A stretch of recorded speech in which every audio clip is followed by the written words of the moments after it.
Hello everyone, welcome to my YouTube channel English learning with মন। আমি মন্দিরা।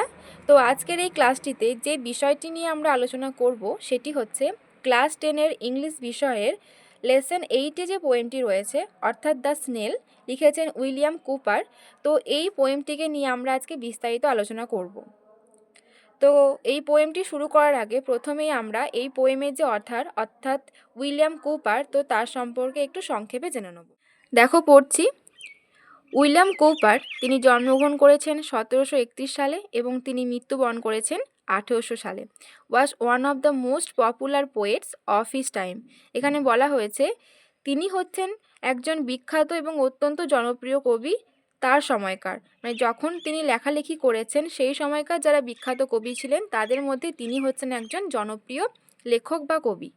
Next line, Cooper changed the direction of 18th century nature poetry by writing about the English countryside and the everyday lives of people. আচ্ছা, 18th century, এবার জানতে হবে যে 18th সেঞ্চুরিতে কী ধরনের লেখালেখি হতো। 18th সেঞ্চুরিকে রোম্যান্টিক পিরিয়ড বলা হয় কারণ এই সময়ে রোম্যান্টিক পোয়েম খুবই লেখা হতো। এবং রোম্যান্টিক পোয়েম বলতে বোঝানো হয়, দেখবে যে কবিরা প্রকৃতিকে ভালোবেসে প্রকৃতিকে নিয়ে বিভিন্ন রচনা করে থাকেন বা কবিতা লিখে থাকেন, সেই ধরনের কবিতাগুলোকে বলা হয় রোম্যান্টিক পোয়েম। আর যারা লেখেন তাদেরকে বলা হয় রোম্যান্টিক পোয়েট। তো ইনি হচ্ছেন সেই 18 শতকের বা 18 শতাব্দীর একজন রোম্যান্টিক পোয়েট। তো তিনি কি করেছেন, সেই রোম্যান্টিক যে পোয়েম লেখার যে ধরন বা সেই ডিরেকশনটাকে তিনি চেঞ্জ করেছেন কিসের মাধ্যমে? About the English country side, মানে হচ্ছে ইংল্যান্ডের শহরতলি, এবং the everyday lives of people, মানুষের যে দৈনন্দিন জীবন বা দৈনন্দিন ঘটনা, এই দুটো বিষয়কে তিনি কিন্তু লিখে বা সেটাকে কেন্দ্র করে রচনা করে তিনি এই ডিরেকশনটাকে চেঞ্জ করেছেন। পরের line, his famous works include only hymns and the task. এবার তার বিখ্যাত অনেক রচনা রয়েছে, তাদের মধ্যে এখানে দুটো উল্লেখযোগ্য নাম দেওয়া হয়েছে, একটা হচ্ছে only hymns and the task. এই হচ্ছে একটু সংক্ষেপে অথার সম্পর্কে বর্ণনা। এবার দেখো এখানে একটা ছোট্ট প্যারার মধ্যে দিয়ে এই যে সম্পূর্ণ কবিতা, এই কবিতার মূল যে বিষয়বস্তু সেটাকে এখানে ছোট করে বর্ণনা করা হয়েছে। The poem takes us into the private world of a snail. বলেছে কি, এই কবিতাটি আমাদেরকে নিয়ে যায় কোথায়? The private world of a snail.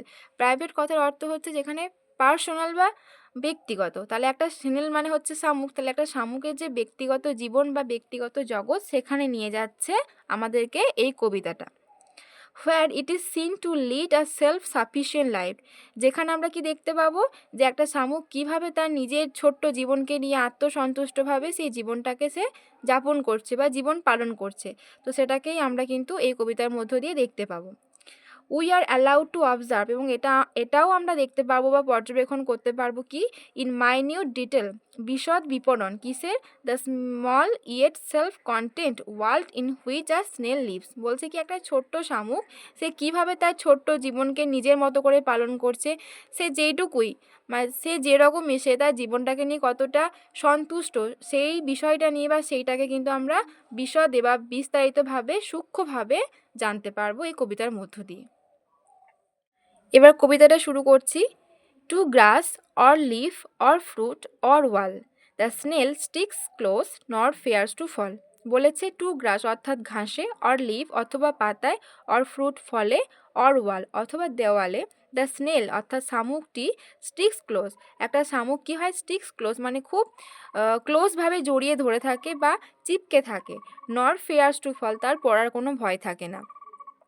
দেখবে শামুকরা কি হয়, কোনো একটা ডালে বা কোনো একটা পাতায় কিভাবে আটকে আঠার মতো লেগে থাকে, কিন্তু তাদের কিন্তু পড়ার মতো কোনো ভয় থাকে না। সেটা হতে পারে কোনো ঘাসে বা কোনো পাতায় বা কোনো ফলে বা কোনো দেওয়ালে, যেন মনে হয় সেখানে একদম আঠার মতো লেগে আছে। হয়তো পাতাটা নড়ছে বা ডালটা নড়ছে, কিন্তু শামুকটা কিন্তু পড়ার কোনো ভয় থাকে না। অ্যাজ ইফ ই গ্রিউ দেয়ার, যেন মনে হয় সেখানেই সে বড় হয়েছে, হাউস অ্যান্ড অল টুগেদার, এবং সেটাই হচ্ছে তার বাড়ি। মানে যখন ধরো একটা শামুক ঘাসের মধ্যে চিপকে থাকে, দেখে মনে হয় কি যে ওই ঘাসের মধ্যেই হচ্ছে ওর বাড়ি এবং ওটাই হচ্ছে ওর ঘর, ওখানেই ও বড় হয়েছে, এমনভাবে সে চিপকে থাকে। নেক্সট প্যারা, within that house secure he hides, এবং তার ওই বাড়িটার মধ্যেই সে নিজেকে সিকিওর হি হাইডস মানে সুরক্ষিতভাবে লুকিয়ে রাখে। এবার শামুকের বাড়ি কোনটা? শামুকের বাড়ি হচ্ছে, দেখবে শামুক হচ্ছে তার খোলকের মধ্যে লুকিয়ে থাকে, এবং সেই খোলকটাকে নিয়েই কিন্তু নড়াচড়া করে। তো ওই খোলকটাই হচ্ছে শামুকের বাড়ি। তো সে কি করে, তার বাড়ির মধ্যে সেই খোলকের মধ্যে নিজেকে লুকিয়ে রাখে সুরক্ষিত রাখার জন্য। কখন লুকিয়ে রাখে? When danger imminent betides. Danger কথার অর্থ হচ্ছে বিপদ বা আশঙ্কা, ইমিনেন্ট কথার অর্থ হচ্ছে লাইকলি টু হ্যাপেন সুন, মানে কোনো বিপদ ঘনিয়ে আসছে এমন অবস্থা। আর বিটাইডস কথার অর্থ হচ্ছে সেন্স করা বা সেন্সেস বা অনুধাবন করা, মানে কোনো একটা ঘটনা ঘটবে বা বিপদ হবে সেটা আগে থেকেই বুঝতে পারা।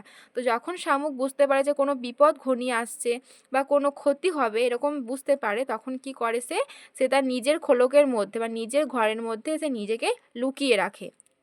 এবার বিপদগুলো কোনগুলো?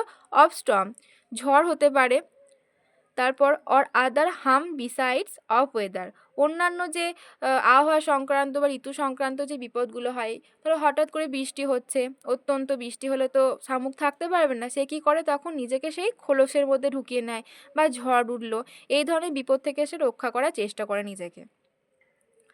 পরের para, give but his horns the slightest touch. শামুকের দেখবে দুটো হর্নস বা শিং বা সুর থাকে, যেখানে কি হয় যদি আলতোভাবে স্পর্শ করা হয় বা একটু মানে ছুঁয়ে দেওয়া হয়, কি হবে? স্লাইটেস্ট টাচ মানে হচ্ছে আলতোভাবে ছুঁয়ে দেওয়া। কি হবে? শামুকের ওই শিংয়ের মধ্যে বা শামুকের শরীরের মধ্যে যদি একটু হালকাভাবে টাচ করে দেওয়া হয়, তাহলে কি হয়? His self controlling power is such. তার এই সেলফ কন্ট্রোলিং পাওয়ার মানে হচ্ছে রিফ্লেক্সিভ পাওয়ার, মানে সে তার আত্মরক্ষার পাওয়ার এতটাই, সে কি করে? He shrinks into his house with much displeasure. Displeasure মানে হচ্ছে খুব বিরক্তি, আর স্ট্রিংস মানে হচ্ছে নিজেকে গুটিয়ে নেওয়া। তাহলে এই ধরনের কোনো বিপদ সে দেখতে পেলে, মানে বিপদ বা এই যে কেউ হালকা করে টাচ করে দিল, এই ধরনের কিছু ঘটনা করলে সে কিন্তু খুব বিরক্তি বোধ হয়, মানে তাই বিরক্ত হয় এবং নিজেকে কি করে? গুটিয়ে নেয় তার সেই খোলসের মধ্যে। যেমন দেখবে লজ্জাবতী গাছগুলোতে যদি হালকাভাবে একটু টাচ করে দেওয়া হয় পাতার মধ্যে, গাছটা পুরোটাই গুটিয়ে যায় বা নুয়ে যায়। সেরকমই হচ্ছে শামুক খুবই সেনসিটিভ, মানে হালকা টাচ করলেই ও কিন্তু নিজেকে লুকিয়ে ফেলে বা গুটিয়ে নেয়। হোয়ার হি ডুয়েলস, ডুয়েলস কথার অর্থ হচ্ছে বাস করা বা লিভ। হি ডুয়েলস অ্যালোন বলতে যেখানে সে বাস করে সেখানে সে একাই বাস করে, মানে তার সঙ্গী সাথী বা তার বাড়ির মধ্যে আর কেউ থাকে না, তার খোলসের মধ্যে সে একাই বাস করে। Except himself has chattels none. Chattels কথার অর্থ হচ্ছে পার্সোনাল বিলঙ্গিংস, মানে নিজের সম্পত্তি বা নিজের বলতে কিছু থাকা। বলেছে এক্সেপ্ট হিমসেলফ মানে তার নিজেকে ছাড়া তার কোনো কিন্তু বিষয় সম্পত্তি বা কোনো পার্সোনাল বিলঙ্গিংস নেই। তার পার্সোনাল বিলঙ্গিংস বা তার বিষয় সম্পত্তি বলতে কিন্তু সে নিজেই, তার কিন্তু কোনো ঘর বাড়ি জমি জায়গা এসব কিছু নেই।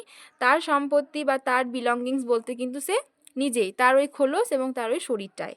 Well satisfied to be his own whole treasure, এবং সে কিন্তু ওয়েল স্যাটিসফাইড মানে খুব ভালোভাবে আত্মতৃপ্ত, সে তার নিজেকে নিয়ে, নিজের বডি, নিজের শরীর, নিজের সব কিছুকে নিয়ে সে কিন্তু খুবই আত্মসন্তুষ্ট, এবং সে নিজেই হচ্ছে তার হোল ট্রেজার মানে সমস্ত বিষয় সম্পত্তি। তার কিন্তু বিষয় সম্পত্তি বলতে আর কিছু নয়, সে নিজেই হচ্ছে তার সব কিছু। Das hermit like his life he leads. যেমন করে সাধু সন্ন্যাসীরা জীবনযাপন করে, অর্থাৎ কেমনভাবে?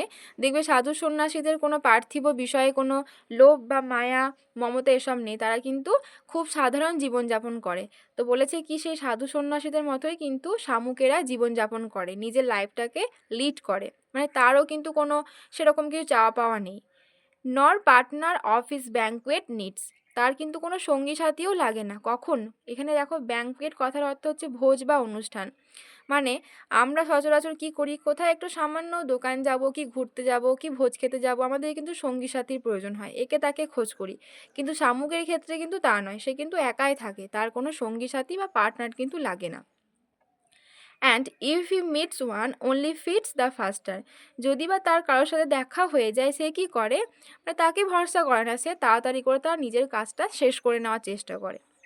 হু seeks him must be worse than blind, এখানে শামুক কি বলছে? যে ব্যক্তি বা যারা শামুককে খোঁজ করার চেষ্টা করে তারা হচ্ছে খুবই বোকা, তারা হচ্ছে অন্ধের থেকেও অধম। কেন? কারণ he and his house are so combined, combined কথার অর্থ হচ্ছে সংযুক্ত। If finding it he fails to find. বলেছে কি যে ব্যক্তি বা যারা শামুকের খোঁজ করে বা সন্ধান করে তারা হচ্ছে খুবই বোকা, অন্ধের থেকেও অধম। কারণ শামুক এবং শামুকের শরীর হচ্ছে, শামুক এবং শামুকের যে বাড়ি খোলসটা সেটা কিন্তু সংযুক্ত, এবং বোঝাই যায় না যে কোনটা বাড়ি, কোনটা সেই বাড়ির মালিক বা প্রভু। কারণ দেখবে শামুক কিন্তু তার খোলসকে নিয়েই থাকে, সে যখন হাঁটে তার পিঠের ওপরে কিন্তু খোলসটাও হাঁটে, সে যখন ঘুমায় সেই শামুক তার খোলসের ভেতরে ঘুমায়। এমন নয় যে সে খোলকটাকে খুলে রেখে দিয়েছে এবং সে বাইরে বসে আছে বা বাইরে নড়ে চড়ে বেড়াচ্ছে, এরকম নয়। সে কিন্তু সবসময় অলওয়েজ কিন্তু তার শামুক তার খোলসের সাথেই থাকে। মানে কি হচ্ছে, তার হাউস মানে সেই খোলসটা এবং সে নিজে কিন্তু কম্বাইন্ড। তাই জন্য বলছে যারা খুবই বোকা তারাই কি করবে, এই শামুকের মতো প্রাণীদের খোঁজ করবে, যাদের বাড়ি বা শরীর সবটা হচ্ছে একই জিনিস। তো আশা করছি তোমরা সবাই কবিতাটা বুঝতে পেরেছো, আর কবিতাটা হচ্ছে ভীষণ সুন্দর। তো এই কবিতার শেষে আমরা যেটা বুঝতে পারলাম যে আমাদের প্রত্যেকেরই উচিত কি আমাদের যেটা আছে বা যেটুকু আমরা পেয়েছি সেটা নিয়েই খুশি থাকার। যেমন একটা শামুক তার জীবনকে কত সাধারণভাবে লিড করছে, তার যা আছে সেটুকু নিয়ে সে খুশি এবং তার বিশেষ সঙ্গী সাথীও নেই। তো আমাদের প্রত্যেকের লাইফটাও কিন্তু এরকম হওয়াই উচিত, যে যেরকম আছি সেটাকে নিয়ে সন্তুষ্ট থাকাই প্রয়োজন। তাহলে আশা করছি সবাই আমরা লাইফে অনেক ভালো থাকবো। তো যাই হোক, আজকের মতো এই পর্যন্তই থাকলো। কবিতাটা খুব সুন্দর, আমি আশা করছি তোমরা সবাই বুঝতে পেরেছো। যদি এরপরেও কারো কত সমস্যা থাকে তাহলে নিশ্চয়ই আমাকে কমেন্ট করবে, আর কেমন লাগলো সেটাও কমেন্ট করবে। ভালো লাগলে অবশ্যই লাইক করবে, বন্ধুদের মধ্যে শেয়ার করবে, আর অবশ্যই আমার চ্যানেলটিকে সাবস্ক্রাইব করে আমার পাশে থাকবে। তো আজকের মতো tata. Thank you so much for watching my video. দেখা হচ্ছে পরের কোনো নতুন একটা ভিডিওতে।